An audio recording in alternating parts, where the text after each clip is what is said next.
we go. So hello, everyone, and welcome back to another episode of Parenting Teens with Dr. Cam. I'm your host, Dr. Cam, and today I have with me Ross Szabo, the Wellness Director at Geffen Academy at UCLA and the CEO of the Human Power Project. As an award-winning pioneer of the youth mental health movement, Ross is actively changing the way communities learn about mental health. During his 8 years as Director of Outreach at the National Mental Health Awareness Campaign, he helped create the first youth mental health speakers bureau in the country and personally spoke to over 1 million people. He's also the author of Behind Happy Faces, Taking Charge of Your Mental Health, and a kid's book about anxiety. Welcome, Ross. I am so happy to have you here. It's so great to be here. Thanks for bringing me in. Yeah. So let's start with you. What is your story and how did you get started on talking about mental health? So great to be here. Yeah, I often joke with people, like, you don't necessarily choose to become a mental health advocate. It kind of chooses you. Yeah. I had a really difficult kind of teenage life. I went through a lot of trauma between the ages 11 and 12. And then I was diagnosed with bipolar disorder when I was 16. When I was 17 and a senior in high school, I was hospitalized for attempting to take my own life. And at the time, I wasn't like on anyone's radar. I was president of my class, on a varsity basketball player, and like involved in the huge extracurricular activities. I had a huge external life that everybody saw, and an internal life that was just filled with depression and self-hatred. Was hospitalized. Got out of the hospital, graduated from high school, went to college for 2 months, had a major relapse with bipolar disorder, had to go home. And then it was just really trying different colleges, different treatments, different hospitals for like the next 4 years as I battled extreme substance abuse. And then went back to college again when I was 22 and finished and went into the fancy advocacy career that you talked about. But I really did start telling my story at 17 because I was upset with how much lack of understanding and lack of education there was about mental health. And then from there, I've always just kind of looked at like what's missing. So originally, back in the early 2000s, there were no large-scale assemblies for mental health. And so my work with the National Mental Health Awareness Campaign was to create full school assemblies, middle schools, high schools, colleges, Greek weeks, freshman orientations around mental health. And then what I realized in around 2013 was that what was missing was now we had all this awareness, but we didn't actually have a curriculum. So I developed a curriculum for people to learn about their mental health like they would learn about their physical health. Right. And then in 2016, I was asked, what would I do if I got to start my own school? And I said, if I got to start my own school, kids would have a class where they learn about their mental health once a week. And it would happen every week from grade 6 through 12. And so at Geffen Academy at UCLA, we have a class. Students learn about their mental health once a week. Awesome. And this year we have our first graduating class, our seniors, and we just did some data with them to see what they learned over those 4 years. And the bottom line is the program works. Oh, that's fantastic. So what are some of the key things that you want to teach during this curriculum, in this curriculum? And it's the Happy Faces, Behind Happy Faces curriculum. So I have a company, Human Power Project, that has Behind Happy Faces mental health curriculum at my school because we teach it once a week for 7 years. It is not just that curriculum. Yeah, that'd be a very large curriculum. Yeah. So like the key things for the school, for people to learn at my school, are that mental health is like physical health, and you can work on it just like you do your physical health, and you actually have to. When you want to work on your physical health, you exercise, you eat right, you check your family history, you take care of your body. If you want to work on your mental health, though, it's not just as simple as like coping mechanisms. You have to find healthy relationships. As adolescents go through the teenage years, they have to understand their sexuality. Obviously, they do have to have a mental health vocabulary. They do have to have coping skills. They do have to have a lot of other aspects of their life in place. But the main goal is like, hey, let's just normalize mental health. Let's take the stigma out of it. Let's have conversations about it. And let's help you build skills towards your future. And I do that in the Behind Happy Faces curriculum, but we can do it a lot more in depth at my school. I love that. And so what are some of your obstacles that you're finding are the biggest obstacles to really normalizing this idea of mental health? So what's interesting, and we're actually at UCLA this summer, we're doing a mental health teacher training institute of how to teach other teachers how to do what we do. You know, one of the biggest barriers I've seen is when we start this curriculum with ninth graders, a lot of their defense mechanisms, a lot of their coping mechanisms, a lot of their other things are already in place. Mm-hmm. And we kind of spend the high school time undoing those to teach them. And so in a classroom, the most important obstacle is trust. Mm. I think the mental health community thinks, oh, well, if kids just had a class about mental health, it would like magically fix everything. Right. But it's not as easy as that, because it's not like you're going into a classroom and you're forcing kids to have a conversation about mental health, and they're not always receptive to it. Mm-hmm. So one thing I did find on pretty early is that the students don't have to necessarily trust each other, but they do have to trust the teacher. Mm-hmm. They do have to believe the teacher. And part of our training this summer is going to be to teach teachers how to responsibly use their personal story. Mm. What benefited our program, I think, the most is that I had trained over 50 speakers of how to use their personal story responsibly, how to have vulnerability with boundaries, and not center yourself in the conversation. And so throughout their high school experience, anytime they needed a real life example, well, they had somebody who has a long history with severe mental health disorders who could speak to them about it. And that normalized it, because now, okay, well, this teacher seems okay. I kind of like him, and he has a severe mental health disorder, but he's not like acting in the stereotypical ways. And so I actually think one of the biggest obstacles is trust. Mm, yeah, kids have been through a lot, and if you don't develop that trust, I don't know that the education can happen in the same way. Yeah, agreed. And so we're talking to parents too, and how do we have these discussions and open up this discussion and start normalizing it within our own family and with our kids? Yeah, so a couple of things. One, I remember being 26, 25, and I asked my parents, hey, did anyone else in our family have like a mental health issue? And then, like, I'm not even exaggerating, like 25 minutes later, they finished explaining like, well, your grandparents had that, and your aunt, and your and you're like, and I didn't know this. Yeah. And I think it was an interesting moment for my parents, because I think when you are parents, you're just trying to get through the day, you know? Mm-hmm. You're just like, how do we get from waking up to going to bed? And you forget that, like, the strong biological history in their brains that, you know, like my parents did the best they could. They didn't know how to parent in a lot of ways, mainly because their parents didn't parent. Mm-hmm. And no one knew how to deal with the biological issues of mental health. So I always tell parents, know your family history.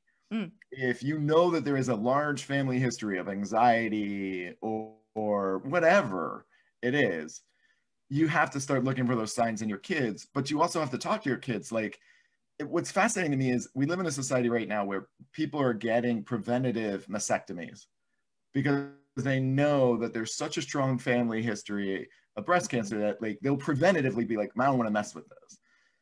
We do that with prostate cancer too. I have friends who every male in their family had prostate cancer. So, like, even before it's necessary, they're proactively being like, I got to get this checked out. I don't want it to happen. Mm-hmm. We need to do a similar thing with mental health, where if you know in your family there's a certain kind of coping mechanism, substance abuse, whatever it is, you start preparing your kid to be like, hey, just a heads up, you may not want to start drinking at 12 because 3 of your grandparents were alcoholics. Yeah. Like, that could have been helpful information for me to know. Yeah. Would it have stopped me? Maybe not, but at least, like, we're having that conversation. You know what I mean? Yeah. So that's one step. Uh, another step is to model the behavior you want to see. So like what tends to happen in families is we get so worried about what our kids are doing that we tell them they need to cope a certain way, or they need to approach something a certain way, or they need to do this thing, but you're not necessarily showing them how. And people always worry is that's a slippery slope. Like if I share with my kid what I did when I was their age, like, are they just going to do the same thing? And the reality is like an honest conversation is going to be much better than hiding. And if you want your kids to be active, take them out and walk with them. Take them out and hike with them. But sitting at home and being like, you need to be active, you need to do these things, if you're not doing them with them, makes it a lot harder to normalize it for them. And then the other thing is like just always comparing mental health to physical health. Like I said from the beginning of this, the brain is a part of the body. The ways that we address our mental health are different, but like very few kids, and there are some, would refuse treatment for like a broken leg. And so it's got to be comparing the brain to other parts of the body, and how do we take care of it? That is such a great way to look at it, because it's something you need to feed correctly. You need to give it the right exercise, right? All of these things it's developing. I feel like though there's so much fear, and you kind of hinted at or talked about this too. There's so much fear, particularly with parents.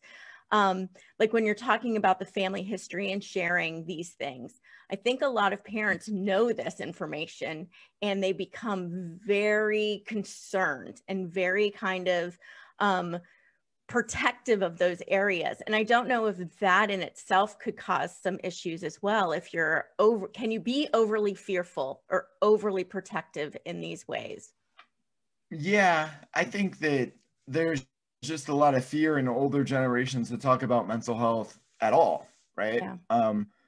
I think though, the more you hide anything, the higher risk you run of it coming out sideways. I don't think my parents hid that there were many family members in my family with either addiction or severe mental health disorders. I think that they weren't comfortable talking about it in general, because it forced them to analyze what it did to their childhoods. You know, my dad grew up with a classic 1950s alcoholic father. My dad wasn't hugged. He wasn't told he was loved. He wasn't touched. He didn't have friends come to the house. He saw, you know, as a child, saw physical abuse and violence. Like, and you know, my dad didn't really come to that understanding until after his dad died. Someone sent him like a sympathy card, but in the card wrote like, you know, your dad was a pretty tough guy, and I don't know if you miss him or if this is a release for you, but I wanted to let you know, like, I care. And I remember my dad reading that card and coming back to me and being like, I guess I did have a really difficult childhood. Wow. So I think sometimes as parents, we aren't willing to necessarily look at the family history because it brings up so many emotions for us. And the reality around that is you can't be as effective as a parent if you're not facing the reality of your past. It's hard to be present with what your kids need if you're not fully aware of like, hey, this is also what shaped my life. Those moments were huge growth points for my dad. Those moments helped my dad be more vulnerable and open and like understanding of his own coping mechanisms and what we were doing. So, you know, I think it's an important element to examine your past, because your past is your largest driver of your present and your future. Yeah, absolutely. And so let's talk a little bit too on the current situation with mental health. And it's been increasing, right? Or decreasing, I guess is the right word to say, right? The mental state of mental health.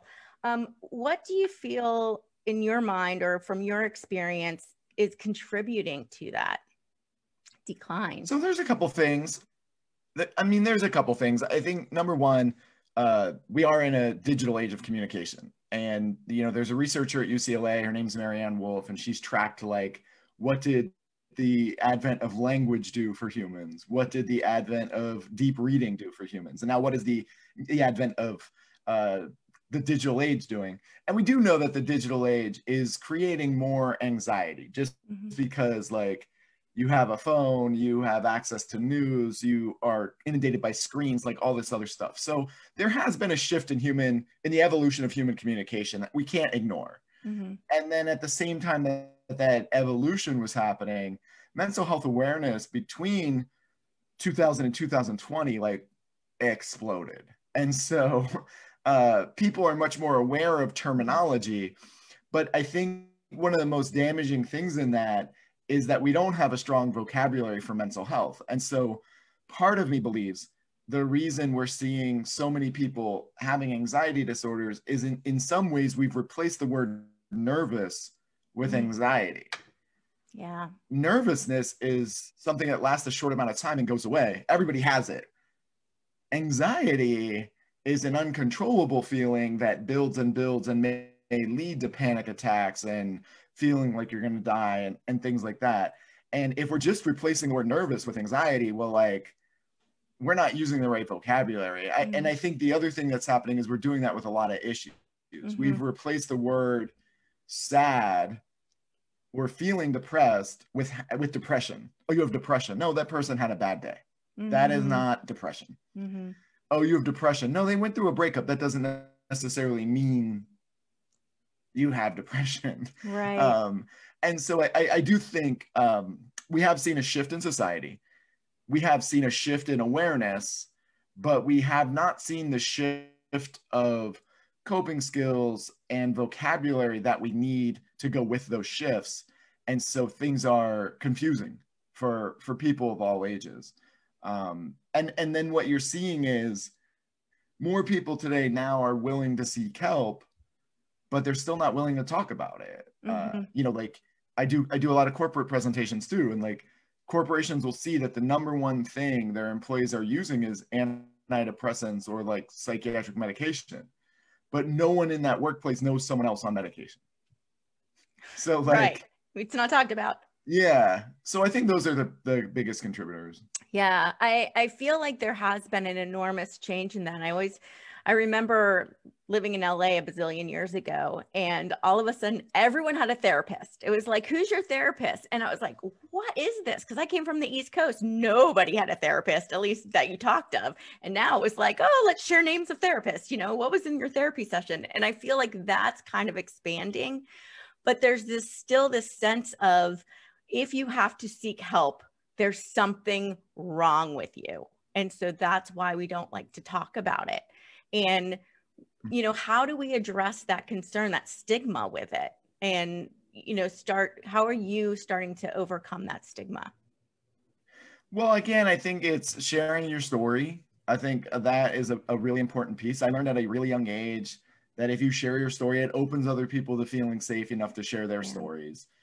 I think like finding comfort in that is powerful. Stories connect us. Stories make us stronger. And so I do think that's like a first step. I think the other thing though too is just education.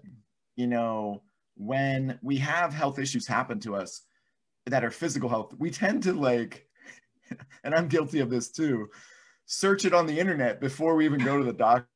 Yeah. Like the amount of times I've said to my wife, I don't need to go to the doctor, it's this thing. She's like, go to the doctor. What is wrong? Right. It's pretty high. And so we don't do the same thing with mental health. We just don't. And if we have issues or problems, there might be like the late night search, but we're not going to follow up on it. We're not going to diagnose. Some people do diagnose themselves, but like there's not that same interest level in what's going on. Part of that comes from denial. And part of that comes from, again, just like, well, I just want to get through the day here. So even if I know I do have these symptoms, I'm not going to do anything with them. You know, so I think it's a mix of that. Like, can you get comfortable sharing your story? Can you get comfortable after the Google search following up on those symptoms? So let's say we're a parent and we've done a Google search on our kids and we're now like concerned about what's going on, how do we start addressing some issues, or how do we know, despite the Google search, how do we know if it's something actually really serious that we need to go get serious help with, or if it's sadness and nervousness and things like that? Like, how do we distinguish the two? Yeah, so these are two very separate questions. The first question is, let's say you realize your kid needs help. Well, you know, I always say that, like, it's really hard to talk about mental health when you live in a society that has so many systems that don't support it. Like we say, like, oh, you need to take care of your mental health, but like there's so many systems in our society that don't support that. And one of them is the insurance industry. And so, like, if you're a parent watching this, you might see that your kid's in dire need of help, but insurance doesn't cover it. You can't afford it, or you live in an area where you can't even find a mental health professional. And that's a really scary place to be, because I know people with like the most resources in the world who can't get their kids help. And the first step in that situation is going to be actually researching what's available in your area, what you can afford and what you can do. And unfortunately for a lot of people, that's like the first and most frustrating step, where they're like, oh my gosh, even if I have millions of dollars, I can't get this kid help. Yeah. So we do have to acknowledge that. Like, we do have to acknowledge that it's not as easy as it sounds. And that is really difficult for parents. And, you know, I think that's a challenge. And then the second part of that, like, what do you do to determine if it's sadness or other things like that? We can't have a conversation about parenting without acknowledging the fact that the manipulation of children to get what they need from parents starts from the second they're born. And it continues through the rest of their lives. I mean, at some point, hopefully in their 20s, they just become honest about like what they want from you. But up until that point, it is a game of manipulation and boundaries that starts as soon as the kid's like a toddler and can cry until they get what they want, or like, you know what I mean? And so the way to tell if your kid isn't doing well is if they have symptoms that stop them from doing what they typically do. So like, a bad day is a bad day. But if you see a duration of time where your child no longer hangs out with their friends, no longer wants to go to school, no longer does whatever they were doing in school, no longer seeks out extracurricular activities, stops playing Xbox, like whatever it is that they typically do for a duration of time, that's where you should be alarmed. Yeah. Going over all of the symptoms of every disorder is not nearly as important as watching for change in behavior. And when you see the change in behavior, it's checking in with them to be like, hey, you know, why aren't you doing this anymore? Like, what's going on? Now, if it is just a bad day, or if it is just someone was mean to them, or if it is something like that, like, well, that's a different cause for concern. If it is like you see that they are experiencing clear symptoms of a mental health disorder, then the steps are to kind of help them build those skills to address it. And that's where boundaries and other things come into play. Like, the hardest line a parent has to walk is the line between enabling and empowering. Yeah. Enabling behavior would be like, oh, well, you have this thing, I'm going to do everything for you. And that kid may not learn the skills they need to come out of it. But the empowering piece could push them so hard that they hate you and then don't actually engage with their mental health at all. And the dividing line between enabling and empowering is so massive and so different for every person. We can't sit on a Facebook Live with a couple minutes and say, like, just do this or just do this. Right. So I think just understanding the awareness of, okay, I do have to empower them in some ways. I can't just enable them, but you also don't want to lose your kid. Right. So it's hard. That is really hard. So is there anything else that we haven't talked about that you feel like parents need to know? About the million things, right? But I think the other easy piece is, if you do know, that there are mental health disorders in your family. Read books about it. Uh, read, valuable websites about it. Educate yourself on it so that you do know the warning signs. You do know what to look for, and you are more prepared. You would do the same thing if there was a physical health issue in your family. So make sure you do that with mental health, because it does make a big difference. That's great. I would love to hear more about how people can work with you or reach out to you or learn from you. Yeah, sure. My website is just rosszabo.com. My name is spelled this way on Zoom, so it actually works out well. Did I put the pronunciation in there? Yeah. My company's website is humanpowerproject.com. And then the name of my school is Geffen Academy at UCLA. And again, this summer, as a part of Geffen Academy at UCLA, we are going to be hosting a teacher training. So if you are a teacher, if you know any teachers, and you want to have them learn about how to implement a mental health curriculum in their school, that is a great place to start. That really is. How about homeschoolers? Is there any way for them to access your curriculum? Yeah, through my company, for sure. And there are people who use it at home. And, it's a really good way to normalize mental health in the home, because you're a lot of times people love outside kind of experts saying what you need to be saying at home. And that's true at schools too. Like, I will go to schools where counselors have been telling kids to seek help for 4 years. Yeah. And I come in an assembly and I'm like, seek help. And the kids are like, oh, okay. Yeah. He said we could seek help. And the counselor's like, I know. It's kind of like the parents where you're like, I've been telling my kid that for 10 years. And now you say it once and they're like, Mom, did you know this? And you're like, yeah, I've been telling you that for 10 years. So I'm so glad you finally learned it. That's wonderful. But it is a similar thing with homeschooling. Like if you bring in Behind Happy Faces into homeschooling, the kids will be like, oh, look, they said this thing that you have never told me. Right. Other than like every day. But yeah, exactly. And just hearing it from other people too, I think is really important because you kind of hear it in a different way. Yeah. So Ross, thank you so much for joining us. I really, really appreciate it. And any parting words of wisdom and encouragement for parents with teenagers before we go? Yeah, just don't give up. I mean, I know you won't, but just don't give up trying.